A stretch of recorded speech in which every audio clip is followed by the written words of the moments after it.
Kyle Busch has 63 wins, 2 championships. He is one of the most successful drivers NASCAR has ever seen. So why is a man with that resume sitting at nearly 3 years without a single win? And why did Dale Earnhardt Jr. just say that the one move his team made to fix it probably won't work? Let's start with the number that tells you everything you need to know. 3 years. Not 3 months. Not 3 races. 3 years without a win for a driver who, at one point, was winning so often that fans actually got tired of watching him win. That was the Kyle Busch problem before. Winning too much. Now the problem is the complete opposite, and nobody at Richard Childress Racing seems to have an answer. But here is what makes this whole situation stranger than it looks on the surface. Kyle Busch just had one of his better races of the season. He finished 10th at Talladega. For most drivers, 10th place is a solid result, but not worth talking about.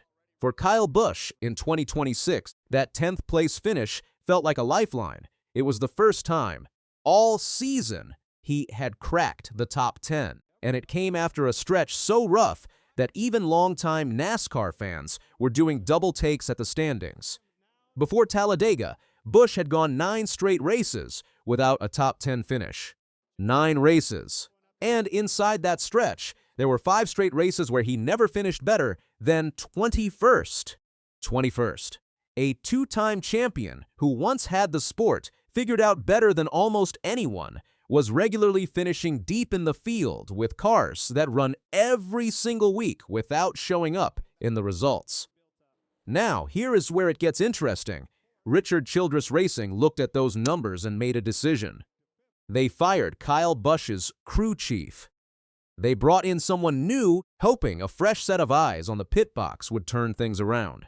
On paper, it sounds like a reasonable move.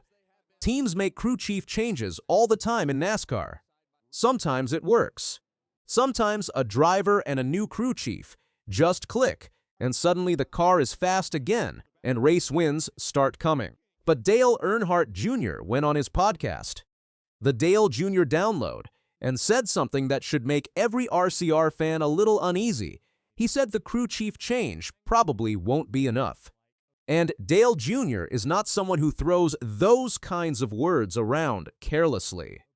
This is a man who grew up inside NASCAR, who raced at the highest level, who has watched this sport from every possible angle. When he says a move probably won't work, people listen. So what exactly did he say? And why does he believe this situation is different from the typical NASCAR slump?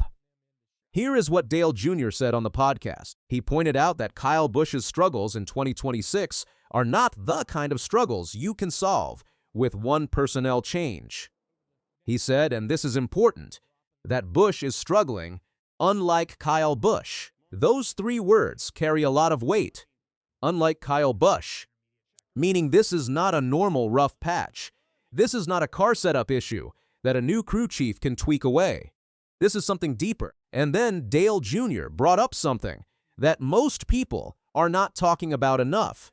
The radio chatter during races, conversations between Kyle Busch and his team on the radio have been made public. Busch has been vocal on that radio, frustrated, searching for answers that are not coming. Dale Jr. acknowledged that drivers talking on the radio is nothing unusual. Every driver does it. But he said the reason it stands out with Busch is because of who he is and how different he sounds right now compared to the driver people have watched dominate this sport. When a driver of that caliber sounds that lost, people pay attention. But here is the part of Dale Jr.'s warning that might be the most important piece of this entire story. He talked about what happens inside a driver's head when a mid-season change is made. Stay with me here because this matters more than most people realize. Dale Jr. said this from personal experience. He has been in this situation before, when a team makes a change in the middle of a season trying to fix a problem. And he said it is genuinely hard to stay positive through that process. It is hard to wake up every race week and believe that this time things will be different. It is hard to keep your confidence up when the results have been telling you the opposite story for months. Think about that for a second. Kyle Busch is a competitor, a fierce one. His entire career has been built on confidence, on believing he can outwork and outthink everyone else on the track. But when you go 9 races without a top 10 finish, when you are regularly ending up 21st or worse, that confidence takes hits. Repeated hits, and no new crew chief can walk in on Monday morning and hand you back the mindset you had when you were winning races. That is what Dale Jr. is really warning about. The crew chief change fixes the name on the pit box.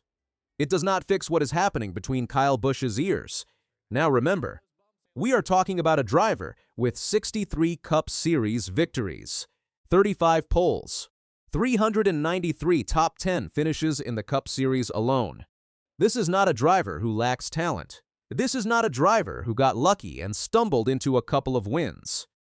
He earned every single one of those numbers over a career that put him in conversations with the best to ever drive a NASCAR race car, which makes what is happening right now even harder to explain. Because here is the cold reality sitting at the center of this whole story.